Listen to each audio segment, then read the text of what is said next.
Өзін әлімсақтан мұсылманмын деп есептейтін қазақ халқы бұл күндері ислам десе сескене қарайтын дәрежеге жетті.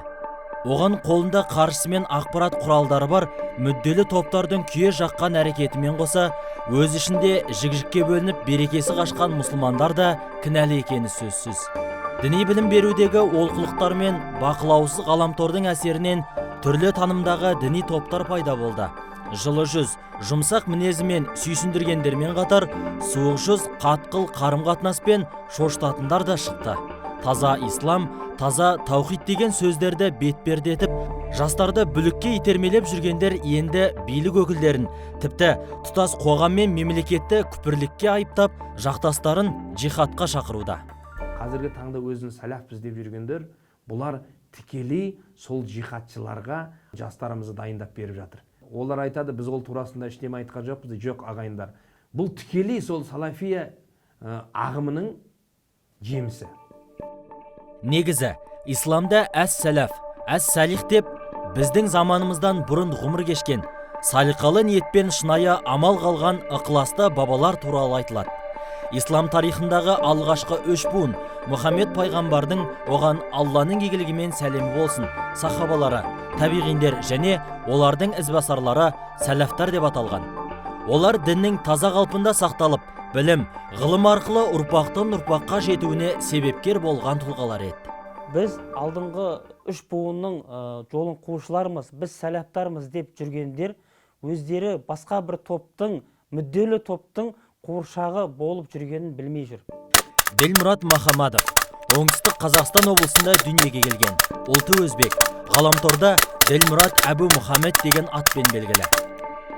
Октам Заурбек, оңтүстік Қазақстан облысында дүниеге келген, ұлты өзбек, ғаламторда Октам Әбу Абдрахман деген атпен шығады.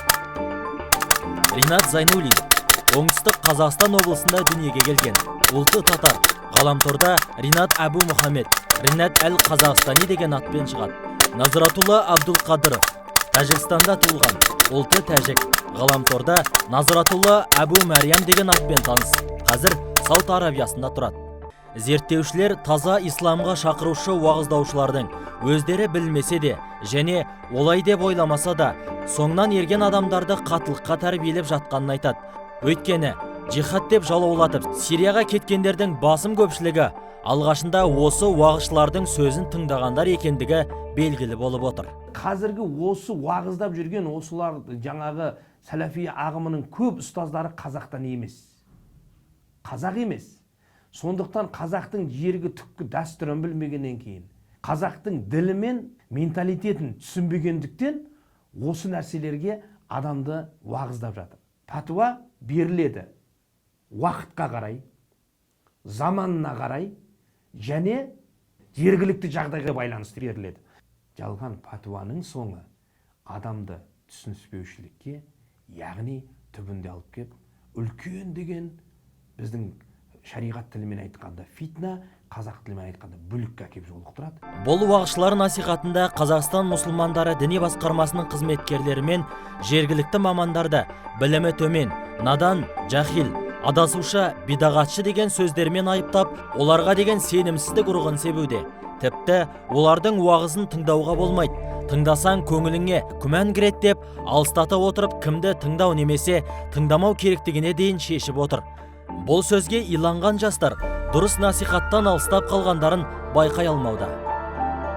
Кез келген адамды бақылау үшін төрт жағын, төрт бөлігін, яғни ойлауын, эмоциясын, мінез-құлқын, ақпаратты қадағаласаңыз, сол адамды толықтай басқару деп санауыңызға болады.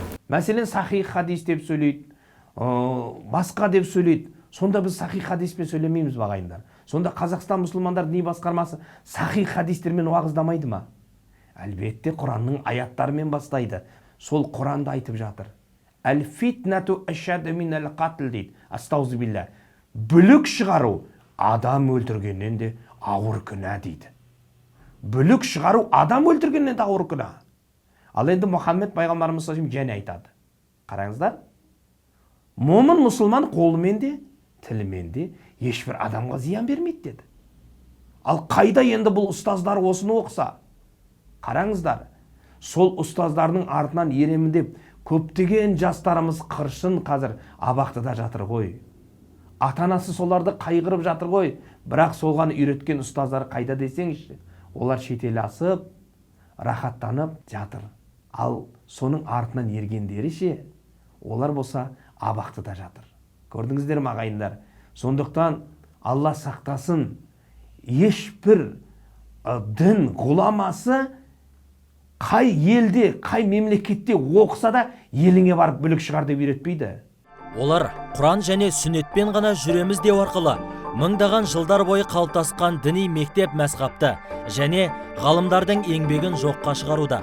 Құраннан немесе хадистен үкім шығара алатын білімі мен деңгейі жоқ болғандықтан олар өздері де шатасып, өзгелерді де адастыруда. Бұлар адамдарға сен мазһабпен жүресің ба, жоқ әлде сүннетпен жүресің ба деп сұрақ қоюда. Бұл екеуі бір-біріне кереғар нәрсе емес. Мазһаб бұл сүннетті түсіндіретін діни мектеп. Олар осындай сұрақ қою арқылы адамдардың көкейінде күмән тудыруда. Ең адасылушылықтың біріншісі тек қана бір беткей болу. Өзінікін ғана дұрыс деу. Атам қазақта қарғыстың жаманы бар, өзің білме, білгеннің тілін алма деген. Ақиқатында, дұрысында да тек қана өзінікіне сай келген пәтуаны алады да бұлар. Біздің ғұламалардың көбісінің сай келмеген, ой, ол бидат, ол сахих емес, ол даиф деген нәрсені шығарады ағайындар. Астағфирулла, өзіңдікін ғана дұрыс деген, мен бәрін білем деген адам надан болады деген. Бұлар тек қана өздерінің айтуларына ғана, сенімдеріне сәйкес келетін ғана нәрсені алады ағайындар. Олар ортаға таласты тақырыптарды тастауға құмар. Ғалымдардың арасында талқыланатын күрделі мәселелерді білімсіз жастардың арасына тастау арқылы береке бірлікке сызат түсіруде. Байқап қарасаңыз, шариғатымыздағы басты емес, кейінгі кезеңдегі мәселелерді алға тартып, мысалға айтатын болсақ, намаздағы қолды қалай көтеру, немесе саусақты қалай шошайту туралы мәселелерді алға тартып, бөлініп кетіп жатқан қанша бауырларымыз бар. Бұлар ғалымдардың пікір талас қылатын нәрсесін алып шығып, қарапайым адамдардың ортасына не қылды? Салып жіберді ағайындар. Ақида мәселесі. Ақида дегеніміз бұл наным сенім. Әсіресе Аллах тағаланың есім сипаттары. Негізінде бұны талқылайтын ғалым ғұламалар, мүштахидтер. Біз кімбіз? Біз мұқалитпіз. Біз сол ғалымдардың артынан ерушіміз ағайындар.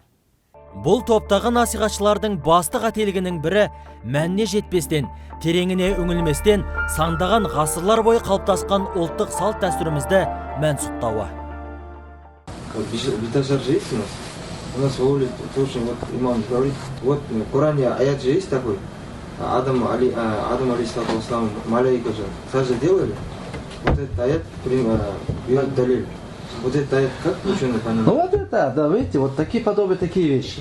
Да, такие вещи, значит, что мы говорим, значит, пророку, саллаллаху алейхи, нельзя сажда делать. То тогда все это, значит, что? Надо что? Поставить точку. В нашем шариате нету, чтобы кто-то перед кто-то сажда делал. Если был бы, да, то делали бы кому? Пророку, саллаллаху алейхи вассалям. Пайғамбарымыз саллаллаху алейхи вассаламның иннамал амалу биният деген хадисі бар. Бұны талдайтын болсақ, әрбір амал ниетке байланысты болып келеді ағайындар. Ниетіңде не бар? Алла тағала соны көрсетіп қояды саған. Енді қазіргі таңда Алла сақтасын, қазақ жерінің салт дәстүрін түсінбегендіктен келініміз сәлем салып жатса ширк дейді. Я астағфирулла, Аллах тағала Құрани кәрімде періштелерге, Адам алейхиссаламға құрмет есебінде сәжде қыл деген жоқ па? Сәжде. Сәлем деген жоқ, сәжде деді, құрмет есебінде. Сонда ләғнеті шайтан қарсы шыққан жоқ па? Құлшылық өз алдына, ол Аллаға сәжде қылу, намаз оқу, құрмет өз алдына ағайындар. Құрмет бұл құрмет есебінде Беташарда айтып жатады ғой, пәленше деген атасына бір сәлем, құрмет қыл деп жатыр. Ол мына қазіргі таңдағы біздің айтып отқан, мынау ант қабылдайды ғой. Әр елдің президенті болсын ант қабыл. Сол сияқты келін ол отбасына ант қабылдап түсіп жатыр. Мен атасын құрмет қылам деп сәлем қылып жатыр. Әкесін, анасын құрмет қылам деп сәлем қылып жатыр. туған туысқаны көріп. Міне бауырлар, сондықтан көрінген нәрсені бидағат, көрінген адамды ширк, көрінген адам пәлен, түгілен деген нәрсе болмайды ағайындар.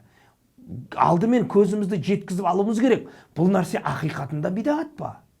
Ақиқатында бұл нәрсе ширк па? Жалпы бұл тұрып жатқан елдің жағдайын білмей тұрып, шешім шығару, пәтуа шығару үлкен қателік ағайындар.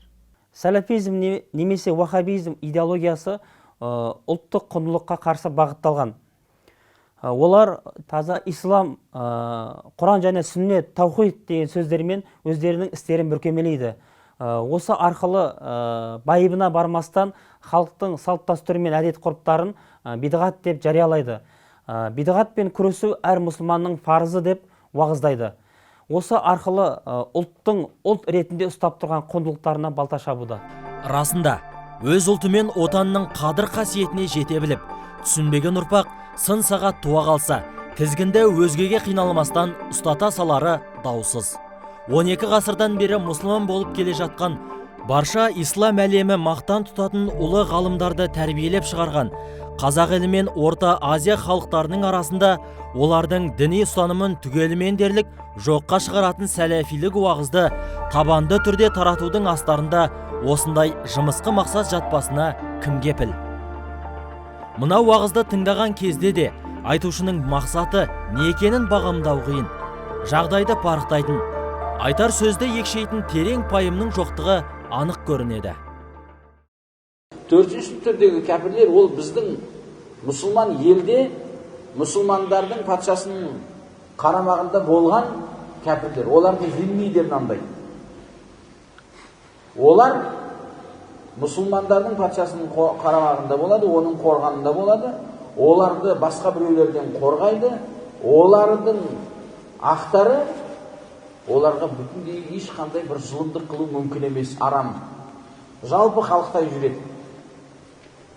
Бірақ олар мұсылмандардың елінде өздерінің ибадаттары немесе арам істейтін істерін жариялап істеуге ақысы жоқ. Мысал, арақты ашық іше алмау керек. Үйінде ішсе біздің жұмысымыз жоқ. Шошқасын ашық адамдардың арасында көрсетіп жүрмейді. Немесе діннің белгілерін ашық, мысал, жаңа жыл немесе соған ұқсаған нәрселер. Бізге мұсылмандарға жат нәрсе. Олардың негізінде ашық істеуге ақысы жоқ. Істейтін болса өзінің үйінде Новый годын өткізе берсін. Бірақ мұсылмандардың арасында жариялап айтуға, істеуге ақысы жоқ.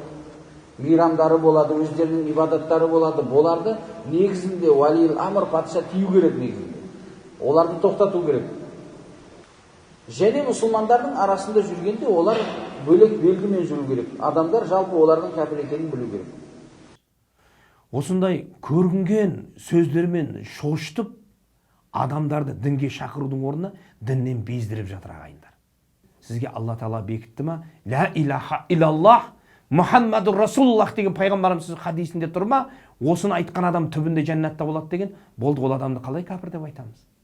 Бұлардың қазіргі таңдағы айтатын сөздері намаз оқымаған адамның бәрі кәпір. Пайғамбарымыз саллаллаху алейхи хадисінде не деді? Біреуді кәпір деп айтпаңдар. Егерде түбірінде ол мұсылман болса, айналып келіп сөз өзіңізге қайтады деген. Бұл ұстамдағы адамның қоршаған ортамен байланысын үзіп агрессия бағыттастанады. Ол өзінің ұстанымын қолдаушылардан басқа ұстанымдағы адамдардың барлығын, тіпті оның ішінде туысқандардың ата-анасын да адасқан адамдар деп таниды. Оны сөйтіп өзгелерден оқшылануға алып келетіннің бәрі. Айналасына қатысты агрессиялық көзқарас адамның бойындағы мейірімділік пен жанашырлықты жойып жібереді. Бүкіл исламдық моральдық құндылықтар тәрк етіледі. Сөйтіп түрлі қатыгез әрекеттерге бару ықтималдығы артады. Мұндай мінез ел ішіндегі қоғамдық туыстық қатынастардың ыдырауына, құлдырауына апарып соғады. Автобус мәселесінде бар ғой. Автобуста адамдарға орын беру, үлкен қарияларға, сол мәселеде деген сөз бар ма? Шейх Альбани рахимахулла сұраған кезде ол еврейлерден келген депті дейді. Жоқ, бұл білмедім, Шейх Альбани рахимахуллахтың сөзін білмеймін. Amma Шейх Альбани рахимахуллахтың сөзі анық келген болса, онда қарау керек оны. Байыптап қарасаңыз, орынсыз сұраққа екі-үшті жауап беріледі. Ақылға салсаңыз, үлкен кісіге орын беруде тұрған не бар? Бұл жерден қандай әбестік немесе жат жұртқа тән жағымсыз істі көруге болады? Жоқ, Ділмұрат сияқты мықтылар бұл жерден де ілік тауып бере алады. Енді мына сұраққа берілген жауапқа қарайық. Paranca vacip hocam da. Ha? Paranca. Бетін жабу вajib. Сол үшін бет ашу деген өзі асылан жақында да Қазақстанда болмаған ол. Бәрі бетін жауып жүрген. Егер 100 жыл арғы өтсең, біздің аналарымыз бетін ашып келмеген, бәрі бетін жауып жүрген. Мен Намангандарда көргем соны. Қап-қара параллельде. Былай кесік. Көзі. Біз оны Шейх Албани оны арам демейді деп ашып алғанбыз, бірақ елдеріміз. Көрсетіп аламыз оны. Ашып алған жоқ қой, бар жақтарымыз сол болған. Бар жақтарымыз сол болды ғой деймін. Сол жерге дейін шамамыз келді ғой дейді. Одан да қаттылау әрекет қылу керек та оған. Ол Наманган мен біздің жерімізді шатастыруда, біздің дәстүрімізде жоқ нәрселерді таңуда. Және де дінде қатты болу керек деп адамдарды бездіруде. Керісінше пайғамбар саллаллаху алейхи ва саллям дінде жұмсақ болыңдар, сүйіншілеңдер деген. Және де ғалымдарымыз кімде-кім жергілікті ұлттың, халықтың өзінің салт дәстүріне және уақытына қарамай тек оқыған кітабына қарап үкім берген адам өзі де адасады, және соңына ергендерді адастырады деген. Ділмұраттардың істеп отырғандары осы. Нұр сүресінің 31 аятында иман келтіргендердің әйелдері деді. Көрініп тұрғандардың басқасын бәрін жабыңдар деді. Көрініп тұрған, яғни Ибн Аббастың тәпсірі бойынша көрініп тұрған ол мынау бет және мынау қол емес пе еді. Ал енді айтатын көрінеді, ол артық сәйкес емес шариғатқа деп. Жоқ, ағайындар, астағфирулла, мынау хиджаб деп айта бастасаң, біздің қазір көп аналарымыз қорқатын болды. Хиджаб деген сөздің мағынасы бүркену деген мағынаны береді. Әйел заты бүркену керек. Мұсылман әйелдері апаларымыздың тағатыны әлем дүниеде жетпейтін хиджаб бар. Ол қазақтың апаларымыздың киген несі еді? Кимешек еді ғой. Кимешегі омырауына да түсіп тұр. Барлық шашын жауып тұр. Беті ашық қана, қолы ғана. Қараңыздар. Сондықтан әрбір ұлттың, мен мұсылманмын деген ұлттың атам заманнан келе жатқан өзінің шариғи киімі бар, шариғи үрдісі бар, шариғи салты бар екен, ұмытпайық ағайындар. Аңдамай сөйлеген ауырмай өледі демекші, бір қарағанда дұрыс сияқты, тақуалыққа шақыру сияқты болғанымен, ойланбай айтылған сөздің соңы қате қадамға ұрындыруы әбден мүмкін. Кезекті мысалға кезек берейік. Жаңа жылда болды, жаңа жылда біздің аналарымыз жұмыс істейді ғой, мемлекеттерімізде. Сол кісілерге жаңа подарок сыйлық береді ғой. Мектептегілерге береді мысалға. Сол сыйлықты мамам үйге алып келді де, шоколад жаңа ішінде бәрі бар сыйлықтар. Соны бізге жеу қалай деймін де. Не жемейсің оны? Жемейсіз де. Кәпірлерден хәдия алса болады. Фасықтардан хәдия алса болады. Бірақ солардың мейрамына жараса болған нәрселерді алмағанбыз. Тікелей айтпаса да, бұлардың уағыздары жанама түрде адасушылыққа апаруда. Бидғатшы, мүшрик, кәпір деген үкімдердің ақыры такфиризмға және джихадизмге апарады. Сондықтан осындай уағыздарға тыйым салыну керек. Қазіргі таң адам баласын ынтымаққа жетелейтін уақыт. Бұл ынтымақ бірлікті көптен көп уағыздауымыз керек ағайындар. Сол бауырларымыздың ұстаздарына да айтатыным, өтініп айтатыным. Бауырлар, сіздер шәкірттеріңізді қатыгездікке емес, шәкірттеріңізді бірлікке, ынтымаққа тәрбиелеңіздер. Пайғамбарымыз саллаллаху алейхи ва салламның Худайбия келісімін білесіздер ғой. 10 жылдық тыныштық үшін Бисмиллахир-рахманир-рахим сөзін өшіріп тастады ғой. 10 жылдық тыныштық үшін Мұхаммадun Расулулла деген сөзді өшіріп тастады ғой. Али өкіріп жылады ғой, мен өшірмеймін деп. Не үшін еді сол ағайындар? Осыған көз жүгіртіңіздер. Осы Худайбия келісімін оқып көріңіздер. Соның барлығы тыныштық үшін емес пе еді? Ынтымақ бірлік үшін емес пе еді? Ал ағайындар, қазіргі таңда анау кәпір, анау сопы, анау таблиғ, анау басқа, анау ханафит, анау салафит дейтін уақыт емес қой ағайындар. Сондықтан ағайындар, адамды кәпірге шығарып, көрінген нәрсені бидағатқа айналдыру бұл біздің ісіміз емес, ағайындар. Жоғарыда аттар аталған Ділмұрат, Назратулла, Октам, Ринат секілді салафизм идеологиясын таратушы уағызшылардың насихаттарын тарату ел тұтастығы мен тыныштығына қауіп төндіру болып табылады. Өйткені олардың уағыздарында тікелей жихадқа шақыру болмаса да, біз және олар иман келтіргендер мен кәпірлер деген сөздер арқылы тыңдаушының санасында бөлінушілікпен, текетірестікке, жек көрінушілік пен өшпенділікке жол ашып отыр. Олар тыңдаушыларды кәпірлермен күресуге шақыратын радикалды насихатты қабылдауға, оған ілесуге дайындап жатыр. Сондықтан мұндай уағыздарға тыйым салынуы керек. Мұндай шара қолдануға қажетті заңдық негіздер жеткілікті. Қазіргі салафиттік бағыттағы уағыздарда секталық сипат бар. Олар басқа ағымдар сияқты үй-үйлі аралап жүрген жоқ. Интернет ресурстарын пайдаланып, үгіт насихат кең таратуда. Кез келген діни бірлестік ең біріншіден мемлекеттік тіркеуден өткеннен кейін, лицензия алғаннан кейін, оған қосымша әрбір үгіт насихаты арнайы діни сараптамадан өтілуі тиіс. Тек сонда ғана олардың қызметіне рұқсат етіледі. Барлық ғаламтор ресурстары бұқаралық ақпарат құралдары болып саналады. Сондықтан да Қазақстан Республикасының заңнамасына кереғар болатын жағдайда олардың қызметіне тыйым салыну керек. Абай бабамыз біріңді қазақ, бірің дос, көрмесең сөздің бәрі бос деген жоқ па? Біз қазір бір мешітке келеміз, бір-бірімізді дос көріп жатырмыз ба? Құран, ең әуелі Құран Алланың сөзінде иннамал муъминуна ихватун деп тұр. Момын мұсылман бір-біріне ағайын, туысқан, бауыр, апа, қарындас, іні боп қайырлы шарт деп тұрған болса, енді біз Құран Алланың сөзін не істеп жатырмыз, ағайындар? Бір мешітке келіп бір-бірімізді жек көріп тұрамыз. Бір сапта тұрамыз, құбыламыз бір. Кітабымыз Құран бір. Алла тағаламыз бір, Кабамыз бір. Бірақ амалымыз бірнеше ғой біздің.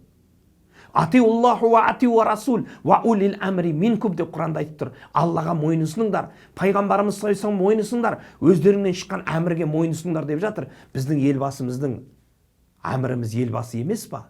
Ал енді дін әмірі Ержан Қажы Малғажыұлы муфти хазіретіміз емес па? Сол діни басқарма қара шаңырағымыздан шыққан пәтуаға неге біз мойынсынбаймыз? Сөзден дауыл туады. Ауыздан шыққан сөз жүрекке қонақтайды. Қате айтылса, жалған түсінік қалыптастырып, жарға жетелейді. Жаңылып айтылғанды түзеуге болады. Ал әдейі, мақсатты түрде насихатталса ше. Абай болыңыз ағайын. Ақиқат деп жар салушылардың барлығы ақиқат жолында емес.